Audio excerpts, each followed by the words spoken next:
السلام علیکم ورحمۃ اللہ وبرکاتہ۔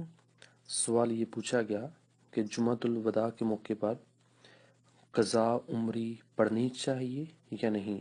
اگر پڑھنی چاہیے تو اس کا طریقہ کیا ہے؟ تو اس حوالے سے گزارش یہ ہے کہ لوگوں میں عموماً جو رمضان المبارک کے آخری جمعہ کو جمعۃ الوداع کے موقع پر قضا عمری پڑھنے کا تصور پایا جاتا ہے، وہ یہ سمجھتے ہیں کہ شاید جمعۃ الوداع کے موقع پر اگر لوگ قضا عمری کی نیت سے 2 رکعت نماز جماعت کے ساتھ پڑھیں گے تو زندگی میں جتنی بھی نمازیں قضا ہو چکی ہیں وہ ساری کی ساری ادا ہو گئیں، ان کا گناہ معاف ہو گیا، وہ نمازیں بھی ادا ہوگی، اب کچھ کرنے کی حاجت نہیں ہے۔ تو یہ تصور غلط ہے، باطل ہے، ایسا کچھ نہیں ہے۔ ہاں، علماء نے جمعۃ الوداع کے موقع پر قضا عمری کا طریقہ کتابوں میں لکھا ہے اور اس کا جو اصل مفہوم ہے وہ بھی بیان کیا ہے۔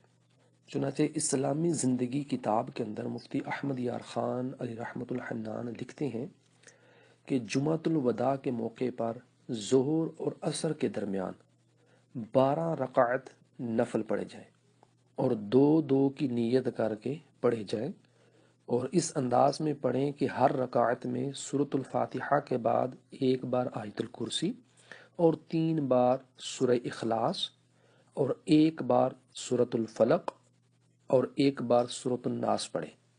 اس انداز میں 12 رکعتیں پوری کرنی ہے، ہر 2 رکعت کے بعد سلام پھیرنا ہوگا۔ یہ قضا عمری کی نماز ہے، اور اس نماز پڑھنے کا فائدہ یہ ہوگا کہ جتنی بھی زندگی میں نمازیں قضا ہو چکی ہیں ان کے اوپر جو گناہ ملنا تھا انشاءاللہ عز و جل اللہ کی رحمت سے وہ گناہ معاف ہو جائے گا۔ یہ مطلب نہیں کہ وہ نمازیں بھی معاف ہوگی، نہیں، ہرگز نہیں۔ نمازیں سٹل اس کے ذمے ہیں، نمازیں ابھی اس نے پڑھنی ہوگی، ان کی قضا بھی کرنی ہوگی، صرف ان قضا نمازوں کے اوپر جو ملنے والا گناہ تھا وہ معاف ہو جائے گا، باقی نمازیں سٹل ابھی پڑھنی ہوں گی۔ اس کو ایک سادہ سی مثال سے یوں سمجھا جا سکتا ہے کہ اگر آپ کے اوپر قرضہ ہو اور آپ نے وہ قرضہ 1 جنوری کو اس کو واپس دینا ہو، اور اتفاق سے آپ نے اس کو قرضہ 3 مہینہ تاخیر کر کے دیا، تو 3 مہینے کے بعد جب آپ قرضہ اس کو دینے گے تو آپ نے کہا کہ سوری، معاف فرما دینا، وہ لیٹ ہو گیا۔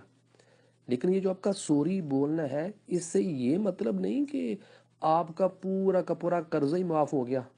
یہ صرف قرضے میں جو آپ نے تاخیر کی تھی اس جرم کا کفارہ ہوگا، بلا تشبیہ و بلا تمثیل۔ ایسے ہی جو جمعۃ الوداع کے موقع پر 12 رکعت قضا عمری کی پڑھی جائے گی تو اس کا مطلب یہ ہوگا کہ وہ جو نمازیں قضا ہو چکی زندگی کی، ان تاخیر کی وجہ سے جو گناہ تھا وہ معاف ہو جائے گا، لیکن نمازیں سٹل ابھی ادا کرنی ہوگی۔ ھذا ما ظہر عندی واللہ ورسولہ عالم بالصواب۔